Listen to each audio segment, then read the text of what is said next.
저는 오늘 여호수아서 4장 말씀을 근거로 12돌을 세웠더라 라는 제목으로 하나님 말씀 선포하겠습니다. 한번 따라합니다. 12돌을 세웠더라.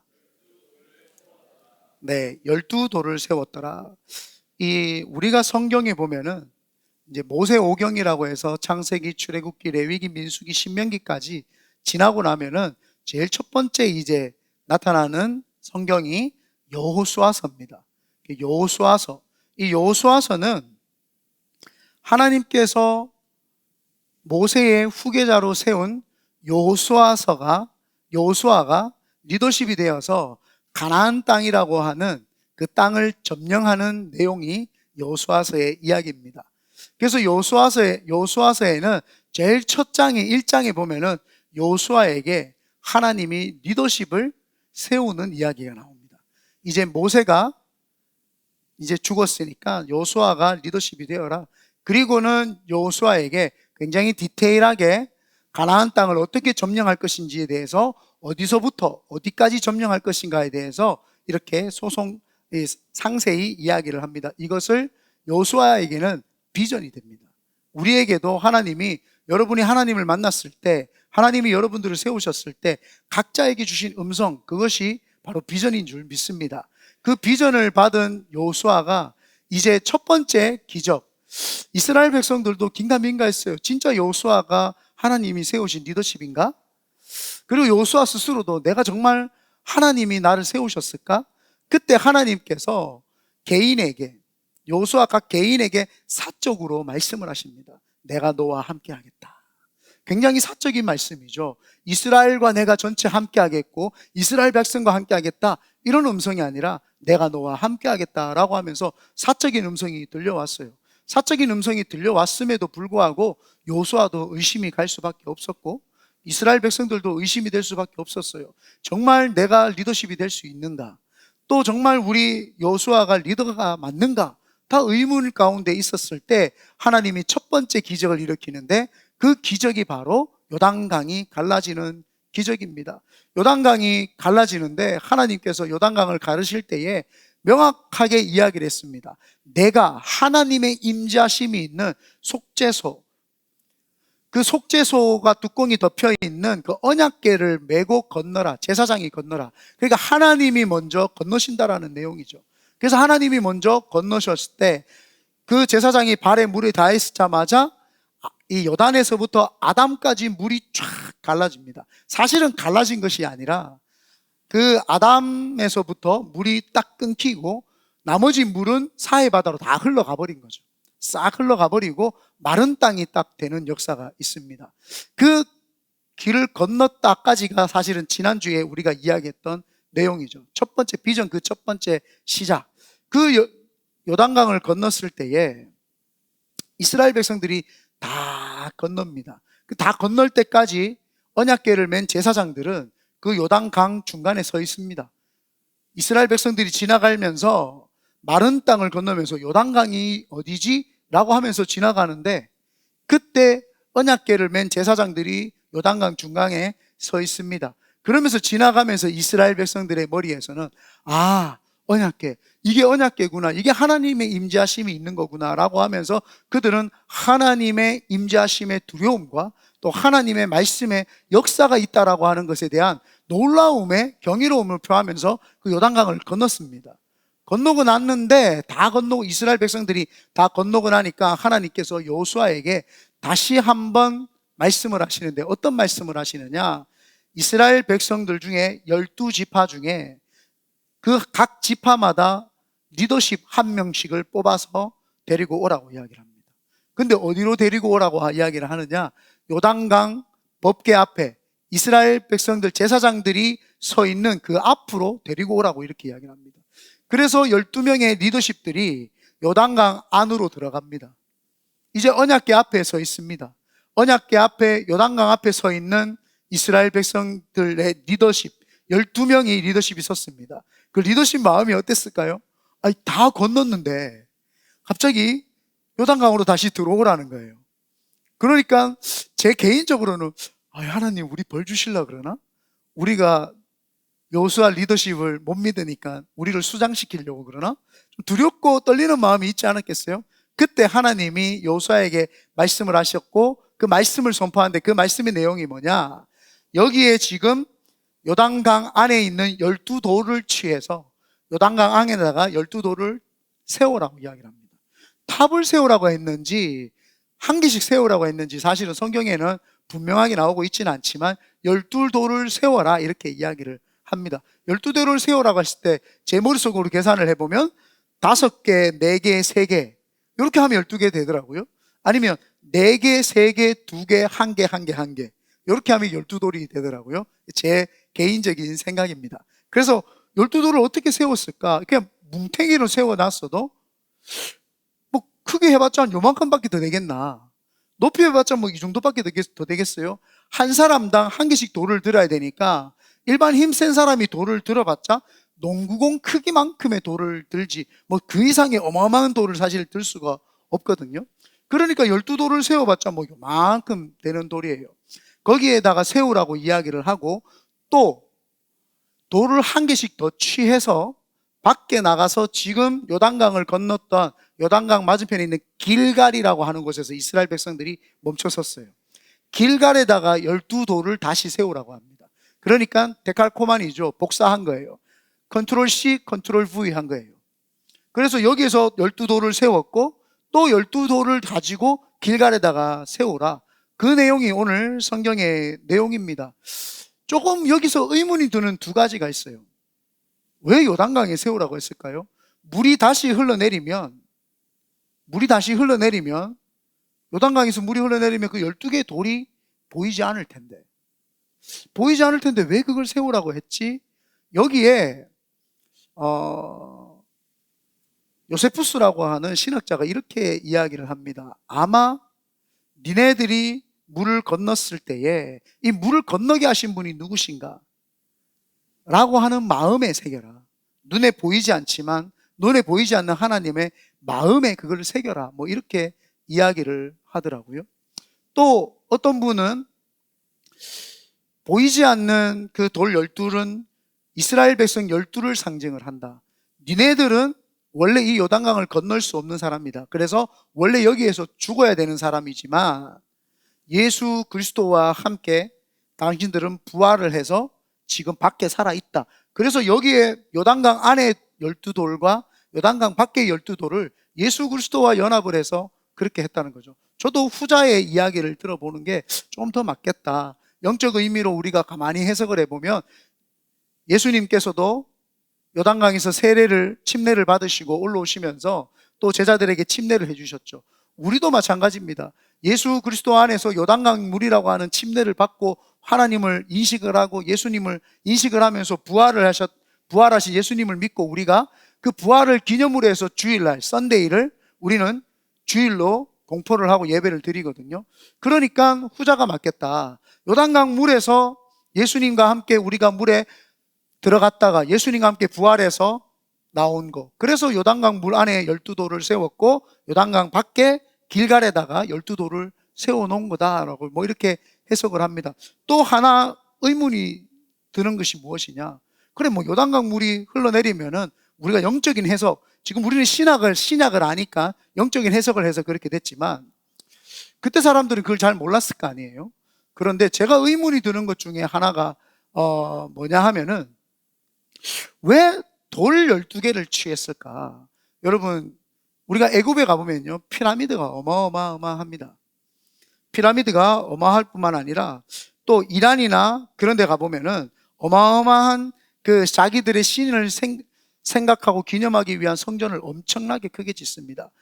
대구에서 영천에 가다 보면은 만불사라고 하는데 저 멀리서 봐도요 이 불상 높이가 얼마나 높은지 저 멀리서도 산 꼭대기에 있는데도 다 보입니다. 그렇게 어마어마하게 자신들의 우상들을 그렇게 떠받들고 그렇게 크게 사람들 보기에 좋게끔 하였는데 너무 12개의 돌은 초라하잖아요. 너무 초라한 돌을 왜 하나님이 세워놓으라고 했을까? 이거를 우리가 영적 의미로 조금 더 해석을 해보면 하나님께서 어떤 것도 우상으로 섬기게 못하게 했던 거예요.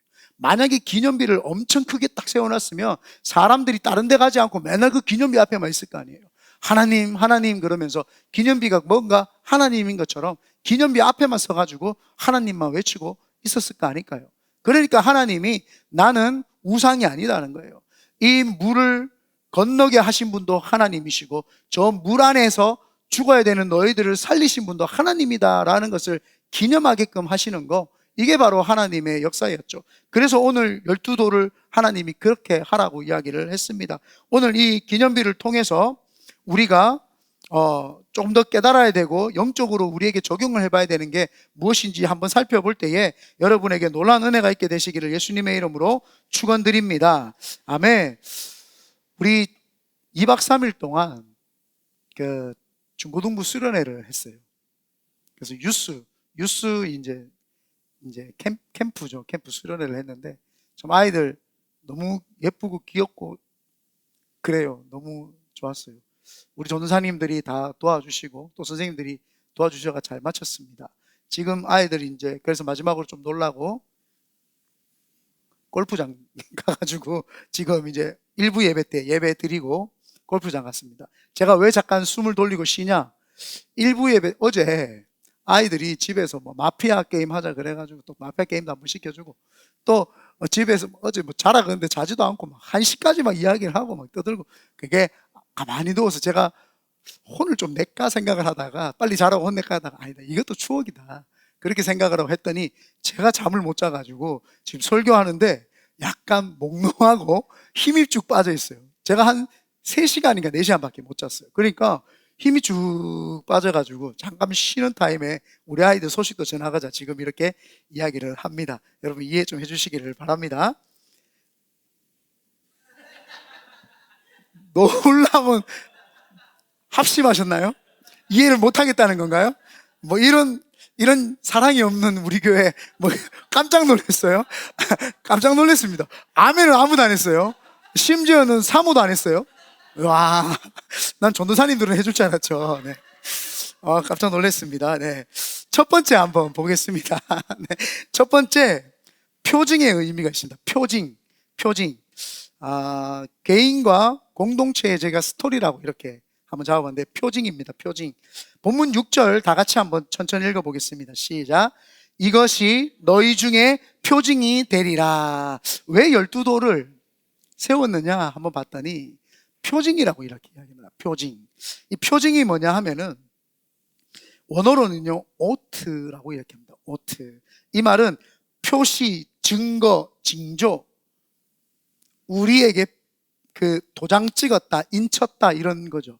표징입니다. 구약 성경에 보면은 이 말이 이 오트라고 하는 단어가 여러 번 나오는데 어디에 나오냐 하면은 창세기 17장에 보면은 하나님이 아브라함하고 언약을 맺으세요. 언약을 맺으시면서 나는 너의 하나님이 되고 너는 나의 자녀가 될 것이라고 하나님 언약을 할 때에 하나님이 네가 해야 될 것은 단 하나 있다.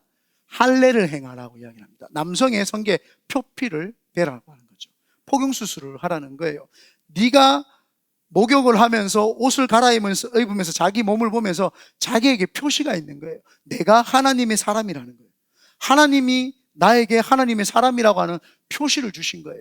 그래서 자기에게 표시가 있는 거예요. 그때 이 오트라는 단어를 썼습니다. 하나님하고 나 사이에 언약, 약속을 했다라는 거예요. 그 위대하신 천지를 창조하신 하나님과 내가 언약을 맺었는 그 표징이 바로 이거입니다. 그래서 이스라엘 백성들이 자신들이 태어나면은 8일 만에 태어난 지 8일 만에 이스라엘 백성들은 모두 다 할례를 합니다. 그래서 그 자녀들이 자신들의 몸을 보면서 이 다른 나라 백성들하고 다르다는 걸 알게 돼요. 그러면서 나는 하나님이 택하신 표징이구나. 하나님이 찜하신 거예요. 하나님이 내 거다라고 하나님이 선전포고를 하신 거예요. 전 세계 어느 나라에도 하나님이 선전포고를 하면서 내 것이다라고 이야기한 적이 없는데 이스라엘 백성들에게는 이것들은 내 것이다 라고 하면서 내 백성이다 라고 하면서 하나님의 것으로 소유 삼아 주신 거예요.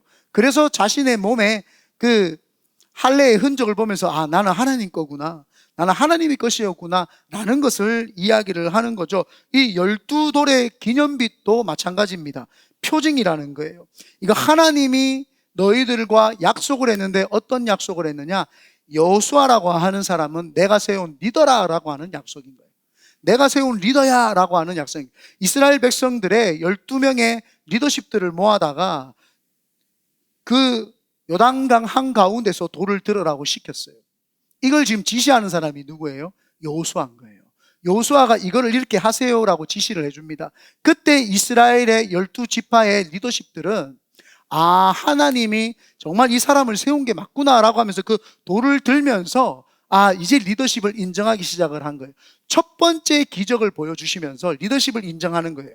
그리고는 두 번째로 이 돌을 보면서 하나님이 정말 우리 백성들을 사랑하셔서 우리에게 기적을 베푸셨구나라고 하는 그 표징인 거예요. 그거를 볼 때마다 하나님이 우리를 요단강을 건너게 하셨다. 하나님이 우리를 요단강을 건너게 하셨다. 그게 되죠. 그리고는 이거는 현재죠. 과거 진행형이 뭐예요? 이거를 지나가게 하셨으니까 하나님이 모세와 함께 있었던 하나님이 여호수아하고도 함께 있었다. 현재 진행형은 뭐예요? 이걸 볼 때마다 내 마음에서 느끼는 거예요.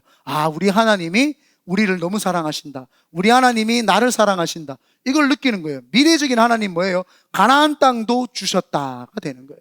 하나님이 이스라엘 백성, 특별히 다윗에게서 그걸 역사하신 거예요. 다윗이라고 하는 그냥 목동이, 그 목동이 저 골리앗이 하나님을 막 욕하니까 그 목동이 화가 났어요. 자기의 몸에 보니까 할례가 있는데 저기에는 할례가 없단 말이에요. 나는 하나님이 찜한 백성이고 골리앗은 하나님이 찜하지 않는 백성이단 말이에요. 그런데 감히 하나님이 찜하지 않는 백성이 하나님의 백성들을 우롱하는구나. 그래서 골리앗이 그를 딱 쳐 죽이는 순간 하나님이 다윗을 들어 쓰셨죠. 그래서 다윗의 미래를 하나님이 책임지사 다윗을 왕으로 세우신 거예요. 하나님의 표징을 정확하게 인식을 한 거죠. 하나님이 나를 쓰신다. 하나님이 미래의 것을 나한테 주신다. 이걸 믿었던 거예요. 그래서 다윗은 자신의 과거에는 양치기로 하나님 앞에서 하나님 백성으로 살았지만 현재에는 골리앗을 무너뜨린 거예요. 그리고 미래에는 왕까지 되는 그 역사가 이 다윗에게 있었던 것처럼 하나님이 우리에게 표징을 주시는 것은 하나님이 나에게 과거에 네가 어떤 삶을 살았던 간에 내가 너를 사랑한다는 거예요. 그래서 우리가 예배를 드리면서 현재 하나님 사랑합니다 라고 우리는 다가갈 수 있는 거죠. 그리고 미래에는 앞으로 우리 자녀들까지도 하나님이 믿음의 명문가정으로 만들어 주실 것이라는 확신이 있습니다. 그래서 우리는 천국도 소망을 하지만 우리 자녀가 잘 되고 또 대대손손 잘 될 것이라고 하는 그 확신을, 표징을 주시는 것이 뭐예요? 이게 바로 12돌이었다라는 거예요. 그래서 이스라엘 백성들은 그거를 볼 때마다 하나님을 기억하고 하나님을 생각을 하는 거죠.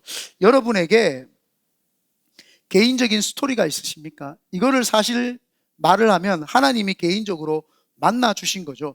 또 개인과 공동체의 스토리입니다. 요즘에는 많은 기업들이 사람을 채용을 할 때에 그 사람의 공부했던 그 성적을 보고 채용하는 것도 있지만 인성 과정에 대한 테스트도 되게 많이 합니다. 그리고 어떤 사고력, 어떤 문제가 발생했을 때 이걸 어떻게 잘 처리할 것인가 이걸 보죠. 그리고는 대기업이나 이런 데서는 그룹으로 모아다가 합숙훈련을 시킵니다. 거기에서 뭘 하느냐? 리더십을 어떻게 사용을 하느냐, 그리고는 이 사람이 다른 사람들과 어떻게 연합하고 화합을 하느냐, 그걸 이제 보는 거죠. 그래서 그 사람의 스토리를 더 중요하게 생각을 합니다. 이 사람을 뽑으려고 볼 때 보니까 그냥 공부만 했어요. 봉사도 한 적이 없고 어떤 단체에 들어간 적도 없고 그룹에 있은 적도 없고 그냥 혼자 개인적인 생각에 사고에 사로잡혀서 있을 수 있는 사람이구나. 이 사람은 쓰면은 반드시 사고 치는 거예요. 왜? 자기 개인적인 생각에 사로잡혀 있기 때문이죠. 그런데 어떤 사람 보니까 봉사도 많이 했고 사람들과 사회적인 어떤 이런 동아리 같은 것도 했고 많은 공동체에서 했고 선교지도 나가고 많은 사람들을 도왔던 이력이 있으면 이 사람 스토리가 있네. 그래서 그 사람을 쓰는 거죠. 요즘에는 스펙 있는 사람을 쓰는 것이 아니라 스토리 있는 사람을 쓰죠. 근데 미국이라고 하는 나라는 더 스토리를 쓰는 거예요. 그래서 열심히 공부했다고 해서 미국에 좋은 대학대 가는 거 아닙니다. 미국에서는 에세이라고 하는 거를 왜 쓰게 하느냐, 내 자신이 어떤 스토리를 가졌느냐를 쓰는 거죠. 그러면 우리 자녀들이 스토리를 쓸 때 뭐라고 하겠어요? 나는 중학교 때 교회에서 한 저 자그마한 그 시골의 동네에 가가지고 그 에어비앤비에서 우리 있는데 거기에서 닭도 보고 물고기도 보고, 이번에 가니까 막 닭이 있더라고요. 닭을 50마리나 키우는 데 갔는데 우리 아이들이 너무 좋아하니까 막 닭 그 주인이, 에어비앤비 주인이 너무 좋았어요. 냉장고에 물을 가득 채워놓고 음료수도 가득 채워놓고 맥주도 가득 채워놨어요. 다 공짜로 먹으래. 우리가 손대고 싶지 않는 선악과는 빼고 다 먹었어요. 거기에 계란도 그 아이들 50마리의 닭들이 넣은 세례사모님 술 이야기하니까 제일 웃는다. 그만, 이제 그만. 그 닭들이 나온 진짜 그 자리에서 놓은 알도 우리 아이들이 다 선물로 받고 그래가지고 깨고, 우리 아이들은요, 잉어가 거기에 연못을, 주인이 연못을 직접 파가 만들었는데 물이 엄청나게 있어요. 물이 좀 탁하긴 하던데, 탁한데 잘 사는 게 잉어, 금붕어, 금붕어래. 잉어가 이런 것들이 탁한 곳에 잘 살거든요. 잉어가 이만해요. 또 목사님 뻥치신다. 진짜 이만해요. 아무도 안 믿네. 누가 같이 간 사람 예언자 봤잖아요. 근데 왜 아멘 안 해줘요? 맞다 해줘야죠. 이만해요 진짜. 근데 아이들이요, 손을 집어넣어 그걸 막 만지고 막 이렇게. 근데 잉어가 도망가지도 않아요. 지가 가봤자 거기 연못이니까. 도망가지도 않아요. 그 아이들이, 나는 이런 삶을 살면서 그 속에서 나는 공동체에서 사랑을 배웠다라고 이력서에 한자 써보세요. 그게 그 아이들을 뽑는 기준이 되지 않을까요? 네가 어떤 삶을 살았는데 저는 AI로 지금 에세이를 쓰고 있습니다, 이러면 이걸 뽑히겠어요? 교수 정도 되면은요, AI로 썼는지 글을 지가 썼는지 느낌상 알잖아요. 글을 많이 써본 사람은 알게 돼요. 왜? 자기도 AI를 써보거든요. 그러니까 알게 되죠. 그런데 그 아이들에게 스토리가 있다. 그러면 이 사람을 쓰지 않겠어요? 저라도 뭐가 신통방통하게 스토리가 있는 사람을 쓰지, 이야기가 없는 사람을 쓰지 않죠. 그래서 여러분, 이 스토리라는 거예요. 사실은 이게 뭐냐? 하나님이 여호수아에게 개인적인 하나님의 말씀을 주신 거예요. 내가 너와 함께 하겠다. 이게 말씀이에요. 그리고는 하나님이 표징을 주신 거예요. 네가 요단강을 건넜을 때 이 12도를 보면서 내가 너와 함께 했다. 그러니까 여호수아에게 스토리가 딱 생긴 거예요. 나는 하나님이 요단강을 건너게 한 리더십이야. 이스라엘 백성들도 우리 하나님은 우리를 요단강을 건너게 하셨던 분이야 라고 하면서 스토리가 빡 있으니까 그 사람이 어떻게 돼요? 믿음 생활을 하는데 어렵지 않아요.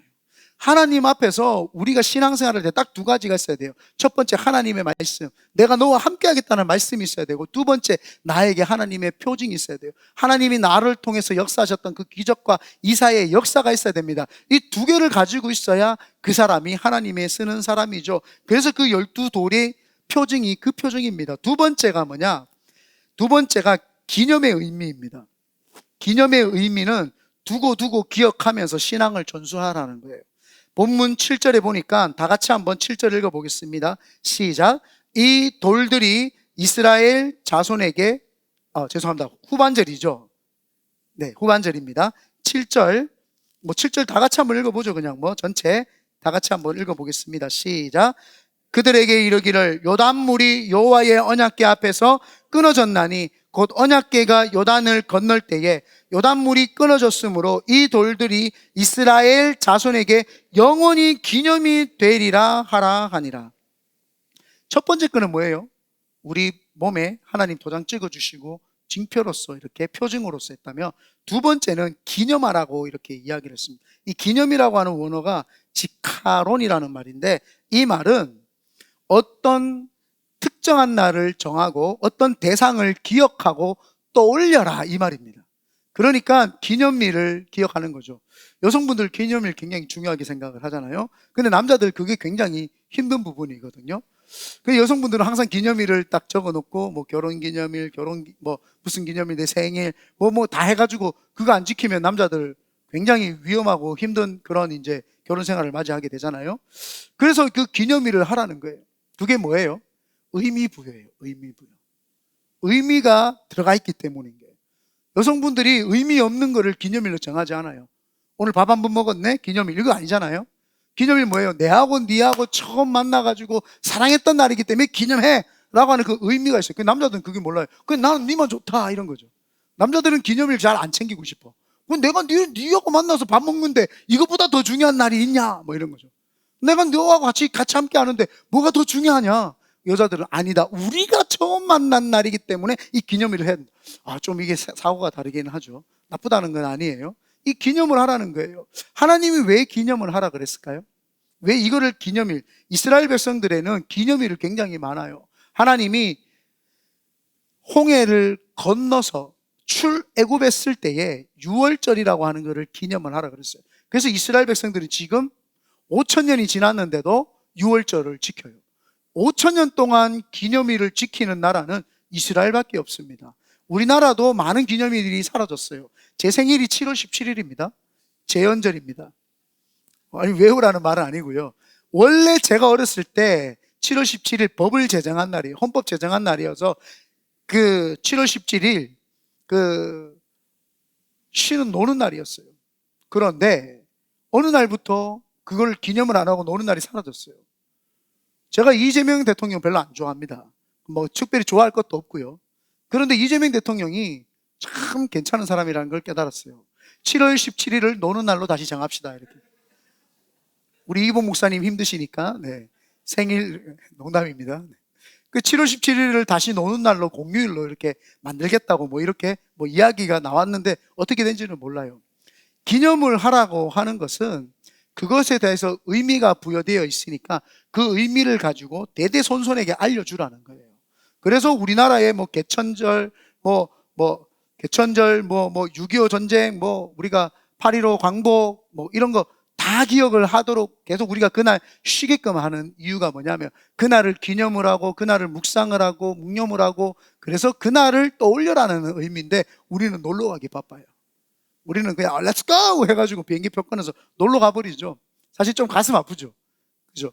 8.15 광복, 우리 오늘이 며칠이에요? 10일이에요. 광복절이 이제 5일 뒤면은 광복이에요. 우리나라가 36년 동안 일제 식민지에 있다가 하나님이 광복을 하게 만들어 주셨죠. 그래서 36명의 기독교인들이 우리나라를 제정을 해서 우리나라가 건강하게 정부를 수립을 하고 1948년 8월 15일 날 8월 15일 날 건국을 하고 나라가 세워졌죠. 1945년 8월 15일은 우리나라가 광복한 날이고요. 1948년 8월 15일 맞나요? 아니에요. 뭐라고 말하는데 크게 말해주세요. 8월 15일 아니에요? 아니에요? 맞죠? 8월 15일 날 우리나라 건국, 아닌 것처럼 자꾸 이야기를 해요. 맞다고 해줬으면 내가 한번 넘어가. 내가 날짜가 틀렸나? 8월 15일 날이 우리나라가 건국한 날짜예요.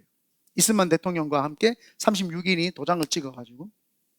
그래서 우리나라가 세워졌죠. 그래서 우리가 8.15를 기억을 할 때 두 개를 다 기억을 해야 돼요. 나라 건국이었고 나라가 했다. 일본에서부터 해방을 받았다. 그걸 우리 대대손손 자손들에게 잘 물려줘가지고 지금도 우리나라 사람들이 일본 사람들을 부를 때 일본 놈이라고 불러요. 좀 이상해요. 우리나라 사람 참 특이한 게요. 가난한 나라 사람들한테 놈이라고 안 붙여요. 베트남 사람, 필리핀 사람, 중국 사람, 필리핀 사람 이렇게 하는데요. 꼭 강대국한테만 놈을 붙여요. 중국 놈, 미국 놈, 일본 놈, 막 이렇게. 소련 놈. 신기해요. 대한민국이라는 나라가. 웃으라고 하는 소리입니다. 기념을 하라는 거죠. 그래서 우리가 아직도 우리가 일제 식민지에 있었던 걸 기념을 하고 기억을 하잖아요. 이 기념일이라는 거예요. 12도를 세우라고 하는 거는 그 12지파 리더들이 뭘 해야 돼요? 그 가정이랑 지파에다 가가지고 그걸 기억을 하라고 이야기를 해주는 거예요. 제가 저희 아이들에게 줄 수 있는 것이 없다라는 걸 알고 저희 아이들과 가끔씩 텐트에서 잠을 자요. 지지난주인가 2주 전인가 3주 전인가도 텐트에서 한번 저희 집 뒷뜰에다가 텐트를 쳐가지고 자는데 자면은 제가 꼭 해주는 이야기가 있어요. 제가 선교 갔던 이야기. 선교지에 갔던 이야기는 머릿속에 내리에 팍 박힙니다. 이미지가.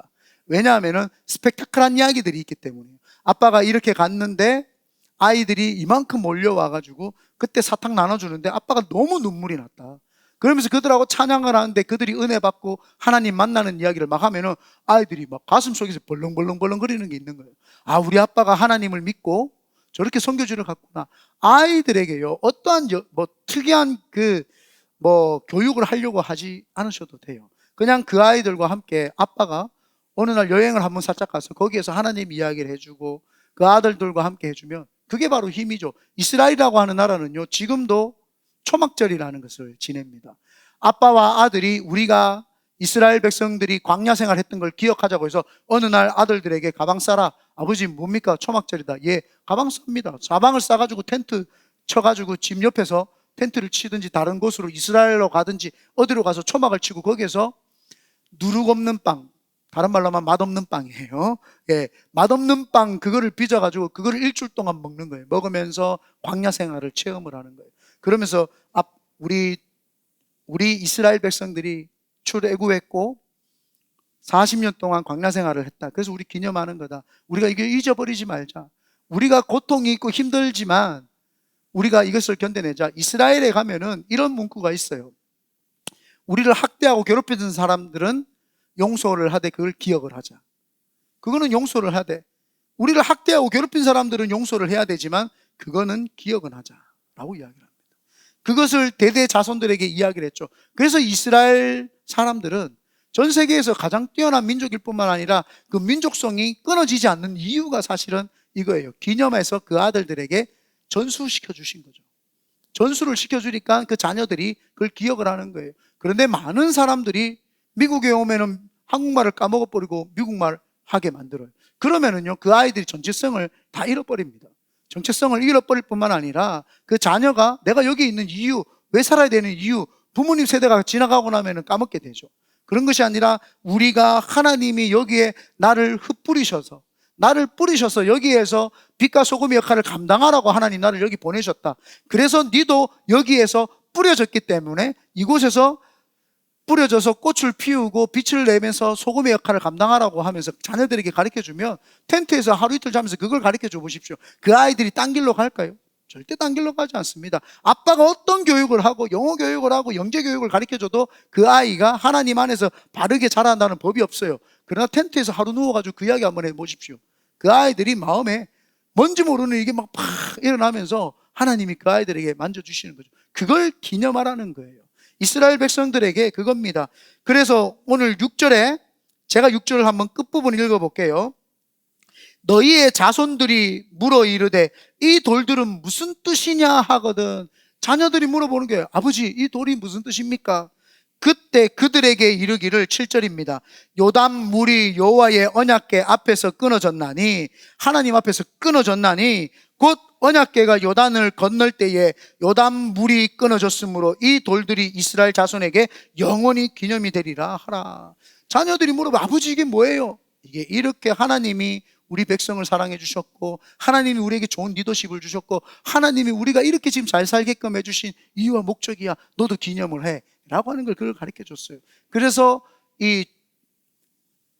그 자녀들에게 신앙을 잘 전수시키는 거예요. 두고두고 기억을 하면서 신앙을 잘 전수하라고 하는 그런 이제 의미가 담겨져 있죠. 자녀들에게 재산보다 더 중요하고 유산보다 더 중요한 것은 바로 이 자녀들이 믿음의 유산을 가지는 겁니다. 믿음의 담대함을 가지며 세상과 맞부딪혔을 때 하나님이 내 하나님이다. 하나님이 나와 함께 있다. 우리 아빠와 함께 있던 하나님 내 하나님이다. 그러면 그 아이들이요, 근심, 걱정, 불안, 초조 가운데서도 뚫고 나가는 거예요. 우리 아버지가 이걸 어떻게 견뎠더라? 우리 아버지가 나한테 무슨 말을 했더라? 그러면서 텐트에서 자면서 우리 아버지가 선교지에 나가서 어떻게 했더라? 우리 아버지가 힘들 때 어떻게 했더라? 그걸 다 그 아이들이 기억을 하고 그걸 뚫고 나가는 거죠. 그러면 세상이요, 감당 못하는 자녀가 되고 세상에서 어떤 경쟁력과도 비교할 수 없는 경쟁력을 가진 그런 자녀들이 되는 거죠. 그러므로 우리도 자녀들에게 신앙을 두고두고 잘 기억해서 전수해 주시기를 예수님의 이름으로 축원드립니다. 마지막 세 번째입니다. 이 기념비는 선포의 의미가 담겨져 있습니다. 오늘 읽지 않은 내용인데 24절 끝절 다 같이 한번 읽어보겠습니다. 24절입니다. 시작.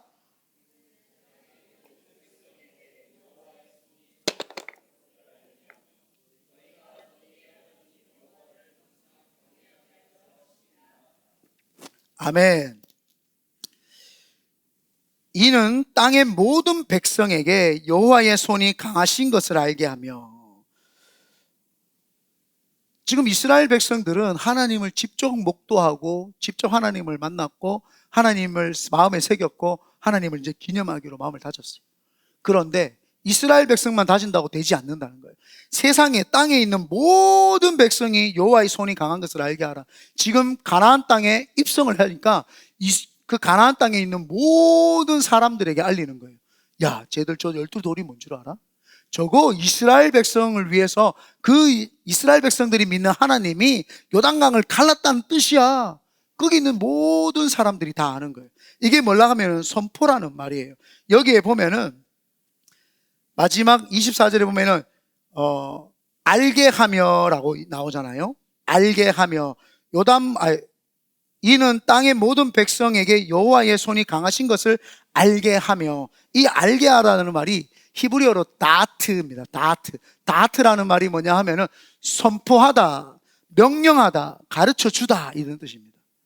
이스라엘 백성들이 이 돌을 보면서 그들에게 우리 하나님이 요단강을 가르셨어 라고 하면서 선포를 하라는 거예요. 그러면은 그들이 알게 되는 거예요. 그들에게 가르치라는 거예요. 니네들이 믿는 그 바알과 아세라 잡신들이 신이 아니라 우리가 믿는 유일신 I am who I am, 나는 스스로 계신 그 하나님, 그 하나님이 진짜 하나님이야라는 걸 선포하라는 거예요. 니네들이 하나님을 부끄러워하지 말고 선포해버리라는 겁니다. 온 백성이 하나님이 살아있다는 걸 알고 선포하라는 거죠. 그 선포를 하라는 겁니다. 그때 가나안의 7 족속들이 그 기념비 이야기를 듣고 벌벌벌 떠는 거예요. 아, 저들이 믿는 하나님이 진짜구나. 온 열방과 산천초목이 벌벌벌벌 떨게끔 만들어 주라는 거예요. 공포하라는 거예요. 그래서 저희가 홈리스 사역하면 다른 거 하지 말고 선포하라는 거예요. 선포하면은 그 속에 있는 마귀들이 벌벌벌벌벌 떨고 늘 움직이는 거예요. 그런데 많은 사람들이 예수를 믿고 하나님을 아는데도 불구하고 선포가 적어요. 선포를 하지 않으니까 어떻게 돼요? 내가 오히려 세상 사람들이 말하는 엄포에 떨리는 거예요.